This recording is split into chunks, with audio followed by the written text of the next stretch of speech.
abogada y mediadora de aquí de la ciudad de Villa Regina, para charlar con nosotros a raíz de diferentes siniestros viales que han ocurrido en la ciudad de Villa Regina. Hace muy poco, bueno, lamentablemente tuvimos uno, y principalmente la nota en el día de hoy es para conocer un poco acerca de cómo se ven los siniestros los accidentes de tránsito o siniestros viales desde el punto de vista del derecho cuando hay muertes. Para hablar a propósito del tema, como decíamos, estamos en comunicación telefónica con Roxana Zapata. Roxana, muy buenos días. Beto te saluda, estamos en vivo por Radio 90. ¿Cómo estás? Hola, buen día Beto, Micaela, a toda la audiencia. Bueno, como recién vos comentabas, la ciudad de Villa Regina está conmocionada por este último hecho, el fallecimiento de la empleada policial, pero bueno, yo creo que acá venimos con varios episodios, varios accidentes de tránsito seguidos de muerte. El año pasado estábamos en pandemia y tuvimos la situación de un chiquito que había salido con su familia. El año anterior también de otra empleada policial, Choquepan, con su pareja, ya estaba embarazada. Entonces es para tomar, digamos, decir, bueno, a ver qué está pasando, ¿no? Accidentes de tránsito hay todos los días. No sabría darte un dato específico, pero hay todos los días. Pero lo que no sucede todos los días son los accidentes de tránsito en los cuales hay muertes, seguidos de muerte. Ajá. Nuestro Código Penal nos habla de homicidio culposo. Y acá viene un poco la explicación, ¿por qué culposo? ¿No? Parece ser que fuera como menos pena. Y esto tiene su fundamento en lo siguiente.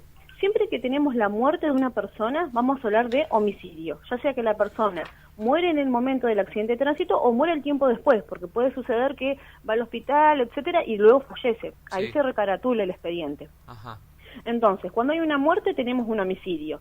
El homicidio puede ser simple, tenemos los homicidios agravados y después tenemos el homicidio culposo. Sí. Cuando nosotros en derecho hablamos del dolo y de la culpa. El dolo es cuando yo tengo intención de causarle la muerte a alguien.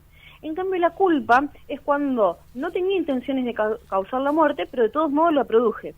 Por eso se llaman homicidios culposos las muertes ocasionadas en accidente de tránsito. Porque no es que uno se sube a un automóvil con la idea de salir a matar. Sí. Pero ¿qué pasa?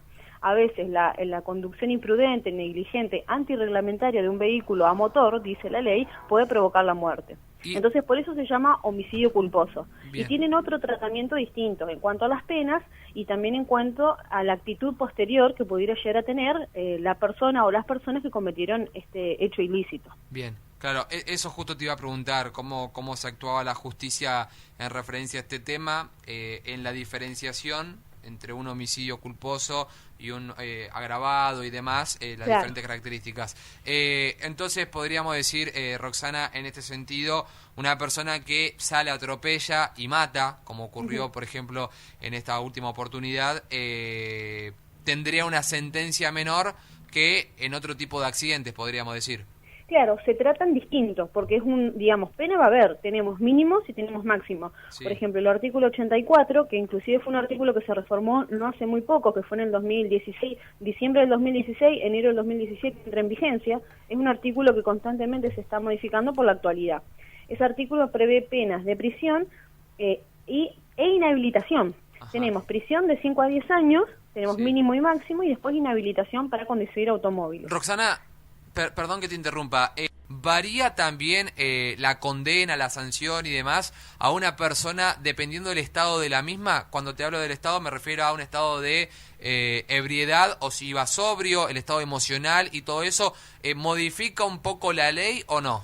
Sí, exacto. Justamente el artículo 84, cuando se modifica, se le agregan algunos párrafos y se aumentan los mínimos y los máximos de la pena, fundamentalmente el mínimo, digamos, en cuanto a la actitud posterior que tiene la persona, como por ejemplo cuando el conductor se da la fuga o no intenta socorrer a la víctima, o también cuando incurre en el delito del artículo 106, que es el muy conocido abandono de persona. Claro. Sí, porque no es lo mismo darse la fuga, no dar asistencia, o dejarlo al abandono de persona, que es otro delito. O sea, además del homicidio vas a tener otro delito. ¿Eso agrava entonces la condena? Exacto, los mínimos y los máximos en cuanto para cuantificar la pena posteriormente son distintos, la van a aumentar. Bien. También, por ejemplo, si estuviera bajo los efectos de estupefaciente o el nivel de alcoholemia, determinada cantidad de miligramos según si era un vehículo común o era un transporte público, o se había conducido de una manera antirreglamentaria, por ejemplo, cruzando un semáforo en rojo. Claro. Entonces, o sea, no es solo el hecho de la muerte, sino el contexto en el cual se da esta muerte por un accidente de tránsito. Roxana, no quiero meterme de lleno en un caso en particular, pero dado una respuesta que dabas recién, y me surge la pregunta, un poco lo que sucedió ahora último en el caso que mencionabas al principio. ¿Cómo se hace para comprobar si el conductor, o ya es incomprobable, si el conductor estaba bajo efectos del alcohol, bajo efectos de estupefacientes, en algún estado emocional de shock o lo que sea, cuando tomó esta decisión de darse a la fuga como ocurrió en el último caso? Bueno, digamos, siempre esto todo es materia de investigación. Digamos, siempre los gabinetes, por ejemplo, de criminalística o los fiscales hacen sus acusaciones. Siempre hay todo, digamos, personas que estudian y se capacitan para esto. Claro. Entonces, tal vez uno como un ciudadano corriente, creo tal cual cosa. Pero, sin embargo, hay peritos que investigan y pueden, digamos, con análisis y demás, pueden saber o aproximarse. Esos son los indicios, ¿no? Aproximarse a cómo fueron dados los hechos, no solo en la mecánica del accidente, sino en cómo se encontraba esa persona. Bien. Digamos, no es que pasó 2 o 3 días, vaya uno a hacer si le dio la alcoholemia. No, hay otros análisis que se pueden hacer que por ahí uno desconoce y pueden arrojar otros resultados, que Claro. pueden ser que compliquen o no a la persona que ocasionó el accidente. Y Roxana, te consulto, en el caso de que esta persona se da a la fuga y no avisan, obviamente, sobre este siniestro, ¿existe la posibilidad de que haya prisión preventiva para hasta que llegue el juicio o hasta el día del juicio? Claro, la prisión preventiva es una figura que se aplica, digamos, generalmente quien hace la acusación, el fiscal o las querellas particulares solicitan al juez y se puede aplicar la prisión preventiva, que es un tipo de prisión donde todavía se presume la inocencia de la persona, según los principios generales del derecho, pero por peligro en la fuga de la persona o el peligro en que pueda entorpecer la investigación o que pueda decirle tal o cual cosa a tal persona, ¿sí? Porque esto puede suceder, a la persona transita el proceso del juicio o de su acusación con prisión preventiva. Entonces, es probable, probablemente la persona, esté en prisión preventiva para resguardar toda la investigación del proceso y llegar a un buen resultado o al resultado que se crea más justo. Es probable eso. Y te consulto también, porque en estos casos sabemos que es muy importante el aporte de La ciudadanía. La ciudadanía para, dando testimonio de si vieron algo, si en el caso de fuga o también en el caso del accidente. Todas las personas que por ahí a veces tienen como ese complejo de por ahí ir a hablar, ¿cómo es el proceso de cuando le toman declaración? No sé si vos podés responderme eso. En principio, cuando yo, no solo en este caso puntual, porque no podemos hablar de ese caso puntual, pero Sí. en línea general, cuando uno vio en alguna situación ilícita, o se está cometiendo un hecho ilícito, uno puede ser testigo. Uno a veces tiene como ese prejuicio y dice, no, viste un accidente, chao, no, me van a tomar de testigo. Claro, Y tal vez sí. el aporte que yo hago es fundamental, porque yo soy testigo no solo de lo que veo, también de las cosas que escucho, de los autores de quienes hayan cometido el delito, de todo lo que yo percibo a través de mis sentidos, se dice, ¿no? Yo puedo ser testigo de eso, debo concurrir a la fiscalía o a una comisaría. Pero atenti, tienen que ser datos certeros, no algo que me dijeron o una información o algo que se andaba diciendo. ¿Por qué? Porque puedo incurrir en un falso testimonio, que eso es un delito. Entonces yo tengo que tener datos certeros o cosas que vi, las cosas que yo palpé con mis sentidos, algo que vi, algo que escuché. O si estuviste presente en ese Claro. en ese siniestro y no pasó nada. Claro, exacto. Eso sería un testigo y yo esos datos tengo que aportarlos en la unidad fiscal o en la comisaría. Y a veces sucede que uno en la vida cotidiana ve algún hecho o un accidente, un siniestro y dice, no me quiero meter, después vienen y me hacen lío. ¿Qué pasa esto generalmente? No querés salir de testigo por miedo que después te estén llamando a ir a declarar.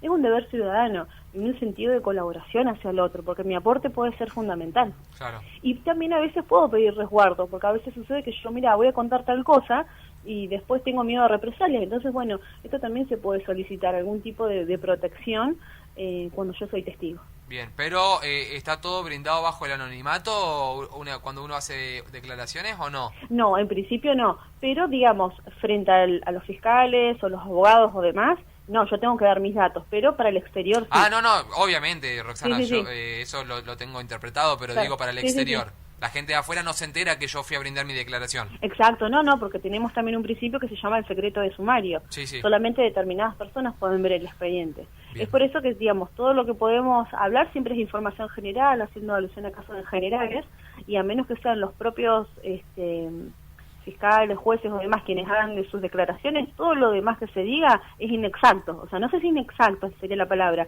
pero, digamos, no es la autoridad competente para dar esa información. Bien. ¿Está mal dicho cuando pasan estas cosas llamarlo accidente, Roxana?